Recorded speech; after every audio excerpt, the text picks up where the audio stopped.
جو کھڑے اور بیٹھے اور لیٹے ہر حال میں اللہ کو یاد کرتے اور آسمان اور زمین کی پیدائش میں غور کرتے اور کہتے ہیں کہ اے پروردگار تو نے اس کائنات کو بے فائدہ نہیں پیدا کیا، تو پاک ہے، تو قیامت کے دن ہمیں دوزخ کے عذاب سے بچائیو۔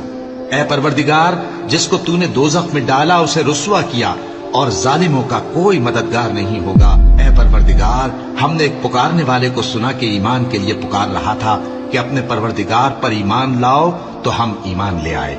سو اے پروردگار ہمارے گناہ معاف فرما اور ہماری برائیوں کو ہم سے دور کر دے اور ہم کو دنیا سے نیک بندوں کے ساتھ اٹھائیو۔